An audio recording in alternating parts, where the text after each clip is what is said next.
Welcome to the SEO Insider with your host, Seth Price, founder of BluShark, taking you inside the world of legal marketing and all things digital. Welcome, welcome, welcome. We are thrilled to have Adam Warren, the founder of OpenJar Concepts and the Sentinel Group. Welcome, Adam. Thank you. Glad to be here. I want to start because I've always followed the work of the Sentinel Group and have seen some of the remarkable results you've had for individual lawyers and law firms that I'm buddies with. Explain for those listening or watching, talk to me about the relationship between OpenJar Concepts and the Sentinel Group. So the company was founded by myself and Reno Ronaldo in 2009. Actually, 9/9/2009 is our launch date. And at that time, it still is, it's OpenJar Concepts. That's the company, that's the full service agency. OpenJar Concepts works heavy in legal marketing, but we also do other verticals too. We're in health and life insurance, auto insurance, reverse mortgage. We've done student debt. We work with other types of brands. There came a point after I believe our third year, so in 2012, where we were heavy in lead aggregation on a lot of different torts, and Reno and I have been working in tort since, I want to say 2006 at least, where a lot of law firms wanted to get into a national campaign, but didn't necessarily want their branding on the front of all of this tort marketing, class action marketing. So we created a brand called the Sentinel Group, which is now synonymous with legal marketing, and it's on the air, in digital, wherever, 52 weeks a year, and it has been since we launched this. And what happened is, Seth, it started taking on a life of its own, and I had our business development people coming to me and saying, hey, we need to, when we go to a legal conference, we need to be there as the Sentinel Group. That's how people are starting to recognize us. And I have to tell you, I had a lot of trepidation about it then. I resisted it for a while, and then I finally gave in. What we've been doing now, though, for the last few years is wrestling those two brands back together so people are very clear. OpenJar Concepts is the company. The Sentinel Group is our legal marketing brand, typically used on a national level, and it's the company's, what we would consider our legal marketing division focus. So that's the story. Gotcha.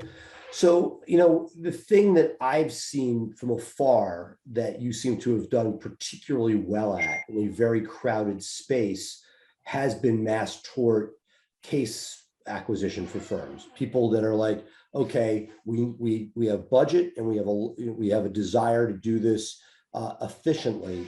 Talk to me a little about building the machine that has allowed you to play with some of the biggest players in the space. Well, it starts with, Reno and I were mainly focused on doing this for TV only back years before OpenJar, when we were doing things like SJS or FenFen and Vioxx, right? Where we began learning about, law firms having a contract goal, which, if you think about advertising in general, everyone's got a goal. And for so long, we had the power of TV pushing wind at our backs, but things really began to change, and we had to take a vested interest in understanding the whole intake process and what was important there. We had to begin expanding into other media types like radio. And then we did about, I want to say, 4 years of research and development on digital before we figured out how to make digital such a large component of the delivery. Today, we really don't launch campaigns that are not multimedia in nature. It is very, very difficult for one type of media to carry the weight of an entire campaign and the hunger of what this industry is looking for, which is becoming almost insatiable. So it was a matter of us just saying, listen, there's a media piece to this, there's a goal piece to this, There's the right intake partner. And, look, not all intake is created equal for a variety of reasons. And some intake might be good at live calls. Some might be good at data. Maybe some are good at both, but you have a volume capacity issue. So there's all kinds of things that we have to consider. And then the last piece of this was, okay, so we have this goal. How do we control it, right? So we came up with ways to help keep things from getting out of control. Let's say you've got a campaign and the cost per contract range is $2,000 to $2,500.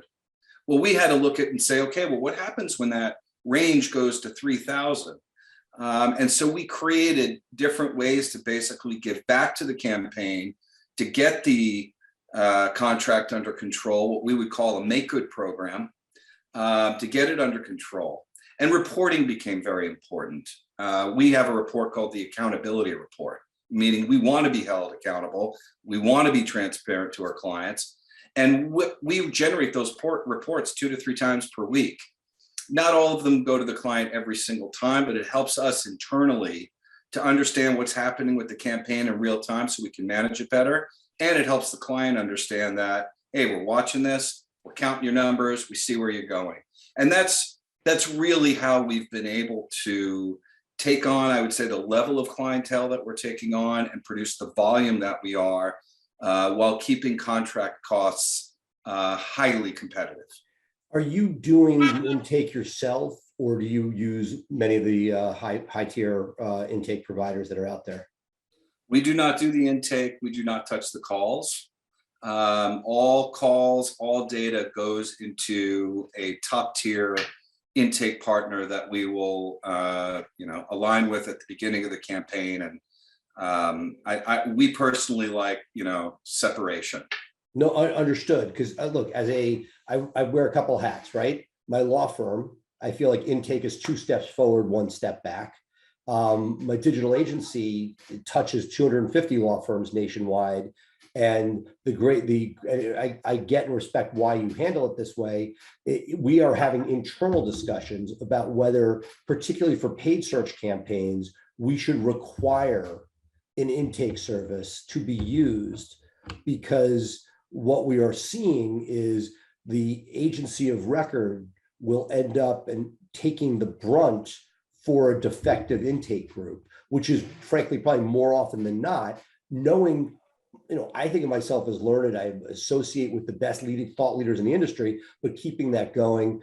So basically everything you do prices in third-party professional intake that delivers the cases to the law firms. There's not the law firms. What do you do when a law firm raises their hand and say, yeah, we can do intake, send us the calls? Is that even on the table, or is that not something you guys do?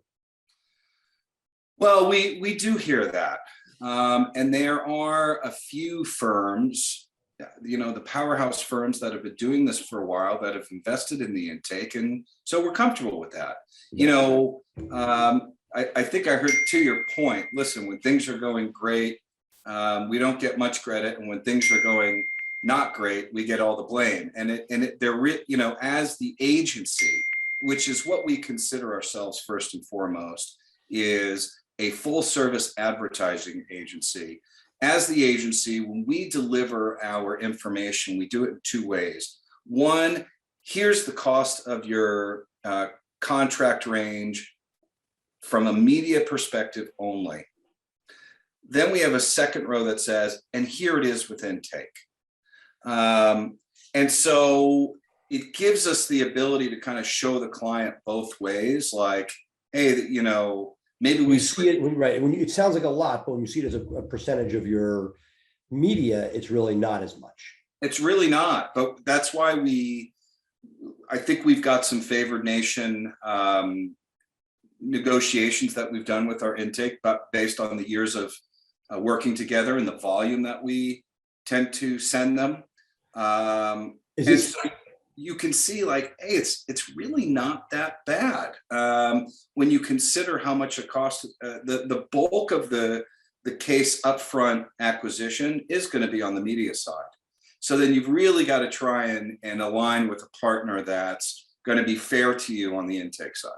on the intake side, sorry, what I was trying to pivot to was percentage of the work that you guys do on mass torts versus single event. It's really, I would say it's at one point it may have been 80%, but over the last year plus, it's starting to equal out a little bit. I mean, look, we do a lot of mass tort work, but the work that's going in on the local side, which I really enjoy because it gives me more ability to connect with the campaign and the client creatively. That is taking off. And the amount of money that's not just going into personal event, but and medical malpractice, let's say, which we do a considerable amount of, it's now starting to move into other extreme weather events, for example, where tons and tons of money is going into fighting with insurance companies. So that's been something that's really taken off, and it's becoming a pretty big driver against the revenue that we're doing in the mass tort side. Gotcha. So in doing that, what do you see? What is working? You know, in the mass tort space, the playbook seems more clear. TV, and as that died a little bit, TV, radio, you lawyered in paid social. What are you guys seeing working on the single event side? We have an approach that I think we tend to call our hybrid fusion of media, because we'll always include TV and radio on the local side. It's still too powerful to ignore. But I'm one of those guys who still wants to see them do out of home. We tend to do a fair amount of billboard work. Now, I'm very upfront about what I think a billboard is, or what I think a rideshare wrapped car is. I think those are brand supporters. Those are message supporters. You shouldn't expect you're going to get the same amount of calls from a billboard, no matter what you do to it, as you're going to be as a television spot.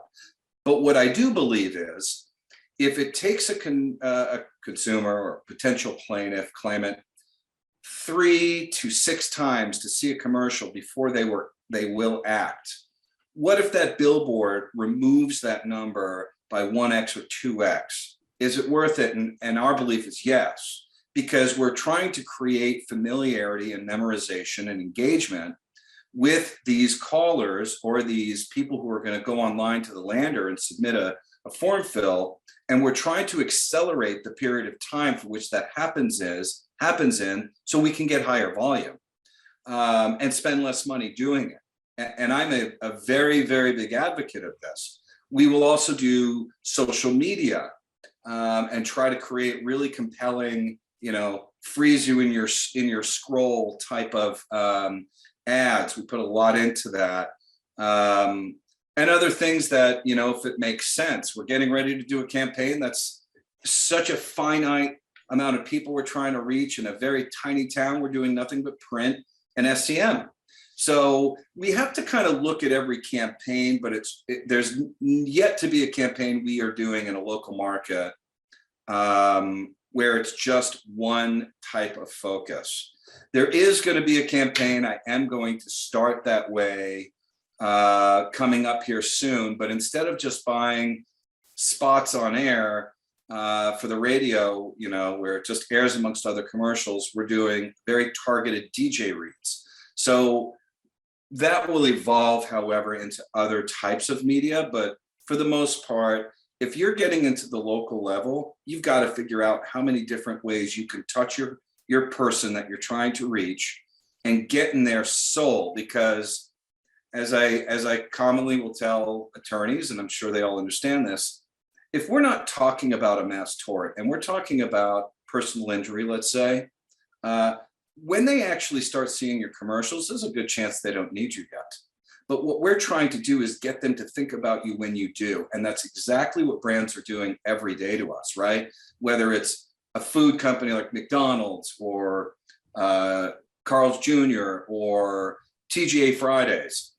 hey, I don't know if you're coming in tonight, Seth, but when you're hungry, think about TGI Fridays. TGI Fridays, the same thing for personal injury.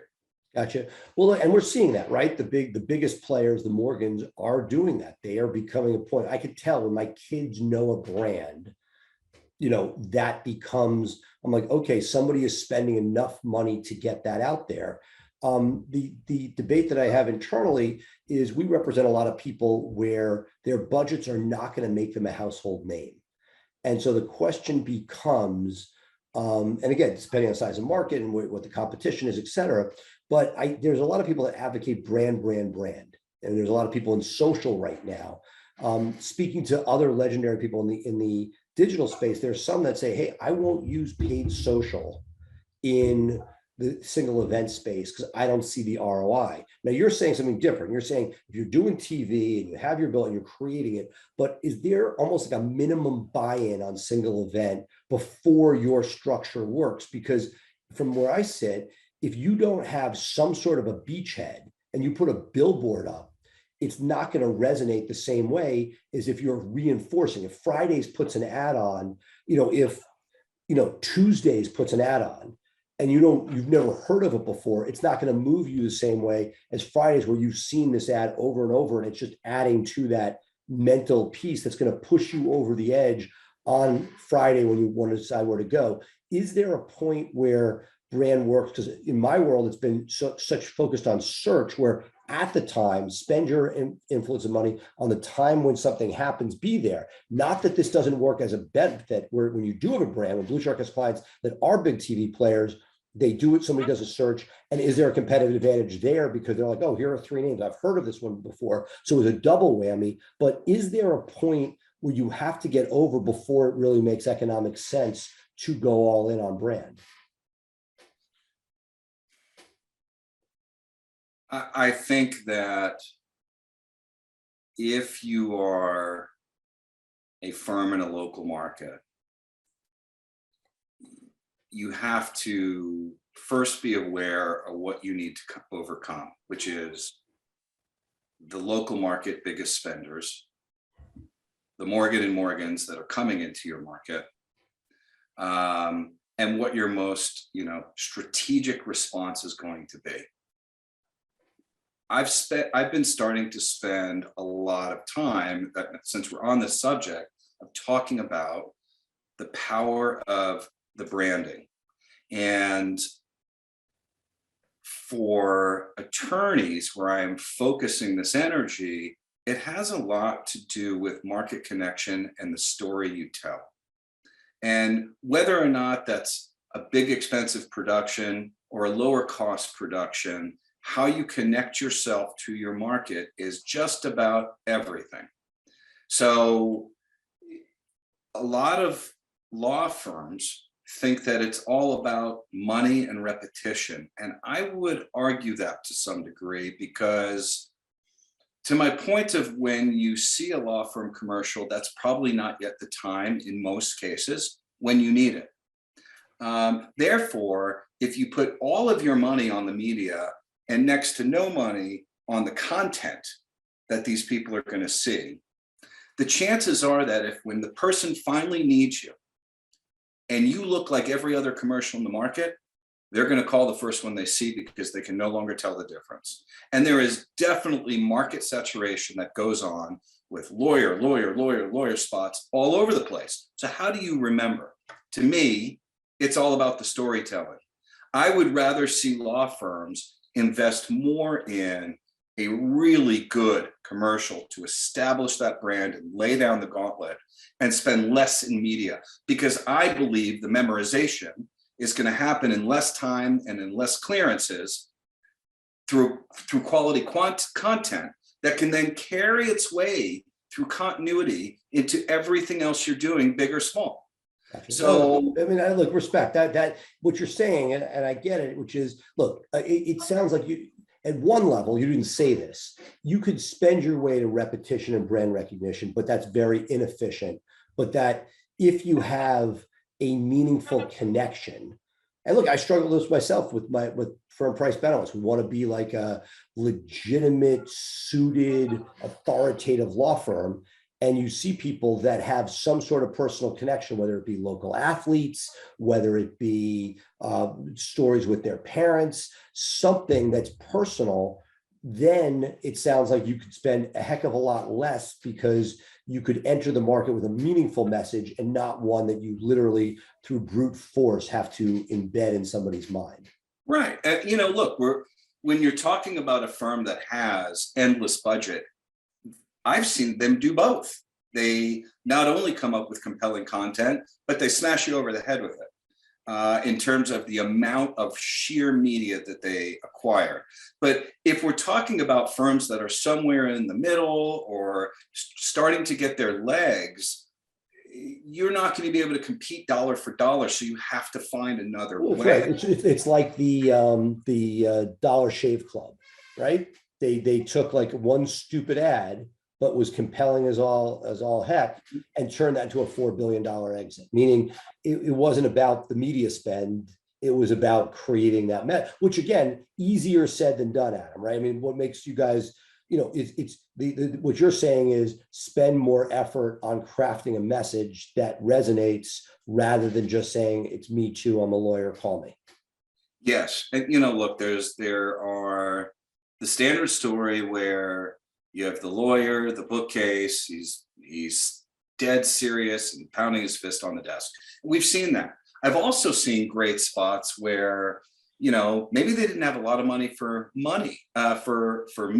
Maybe they didn't have a lot for creative, but they came up with a jingle, and the jingle was so quirky. To your point, I've heard my kids singing law firm jingles. So it doesn't mean every commercial has to look like an Academy Award production. It just needs to be something that connects you and creates a moment of memory, because the person's going to sit back and say, oh, that's who I want to call when I need that person, and the rest becomes noise. Well, but I'll also say something, you know, again, and I agree with you. I think it's genius what you're saying, but to the counterpoint, which is just repetition, to a certain extent, what started our conversation, we could sort of almost conclude with, which is, you know, Sentinel Group. I hear it enough that it becomes a brand. I remember when Broughton had to rebrand, and they came out with that brand, and I'm like, it's a stupid name. Who's going to remember this? And you say it enough times, now it's, you know, Sentinel, Broughton. It's a name that you would hear. I saw this myself when I launched my digital agency. It was BluSpark, and we had an IP issue, and I was like, oh shit, what do we do now? And first lawyer said you could pay me $80,000, then change it. I'm like, that's a terrible answer. I went to the second lawyer. So like I was at a Sharks game against the Caps, and we're like, okay, well, we'll be BluShark. And I cringed for the first month or two whenever somebody said the name, but it's one of those things that if it gets into that place in the memory, it becomes brand. I just struggle with what you're saying is you can cut down on the expense curve with a meaningful connected message. It's still not nothing. And I think that's, again, you very often deal with the upper end of the legal marketing spectrum. What I see people at the medium to lower end struggle with is brand. And I'm not convinced that we didn't quite get that answer out of you, even with the best possible jingle. I mean, again, you hit pay dirt like a Dollar Shave Club, great, but that's harder to do in legal. Is there a minimum spend? I'm asking you to crowdsource before brand is meaningful, because I see people with nominal budgets talk that way, and I see them pissing away opportunity, because I see that unless you can get the point till you know that name, that the brand is almost like going through a sieve, in that you're not going to retain it. So the thing to me that I'll also push, look, if someone comes to me and says, I have a $20,000 monthly budget for my market, okay, you know, we'll find a way to get that thing off the ground. And what I'll say to them is, listen, how long do you want to be on the air? Well, I could either, I've got 60 grand, let's say. So I can either spend 20,000, and I'm being hypothetical, but I have encountered things like this. I've got 60,000. I could spend it in 2 months. I could spend it in a month or 3 months. Well, my answer would be 3 months, because I would rather you slow drip into the market, consistently than pound and disappear. And I have people who want to get on the air, off the air, on the air, off the air. That is not a good strategy for creating stickiness with you in that market. So even if you don't have a lot, take what you've got and stretch it to keep that going for as long as possible. Look, if you've got $20,000 a month for 12 months, it's going to resonate. And then let's make sure. Let me ask a clarifying question. If let's say it's 20 and you're in a market where you wouldn't be in the top 10 spending 20 hypothetically, do you ever say, you know what, we're not going to win everything. We're going to win sports talk radio, and we'll just do sports, or we'll just do, some segment. Do you ever say, we're going to give up on this, but we're going to go after this Hispanic audience, African-American, the late night audience? Do you ever take it and say, we can't win a market, but we can win this segment? Yes. And the way we'll do that, though, is we'll move around. So I might say, hey, we're going to start with this sports and news, but then I want to move over here and see how it goes in entertainment and, daytime soap. I want to try to look throughout the market where the story we tell particularly does resonate. If you have 20,000 a month, I can't, let's say there's 6 broadcast stations in the market. I can't go to all 6. I'd be giving them such a negligible amount. 2 people per day would see it. So to your point, yes, we have an issue that isn't getting better. It's only getting worse. And it's been going on for a decade now, and that's fragmentation. And that's why, we have to try and go where we think viewers are going to be. And also to those smaller firms who are investing less, right now, they're not ready for the same windfall of cases that a much bigger firm can get. So we've got to just give them enough to subsidize the cost of marketing, be able to receive enough windfall to keep running their firms, and then grow and grow and grow and grow. It is so much like watering a plant. You're just going to have to start with seeds and then look for the sprout. But that takes time, and it takes longevity and message. Well, Adam, this is awesome. I really appreciate your time. And I assume we'll see you out at MTMP. I will be there. Awesome. Really looking forward to away. All the best. Thank you, Seth. This was fun. I appreciate it. Thank you for tuning in to the SEO Insider with Seth Price. Be sure to check back next week for fresh insights into building your brand's online presence. Episodes are available to stream directly on BluShark Digital's website.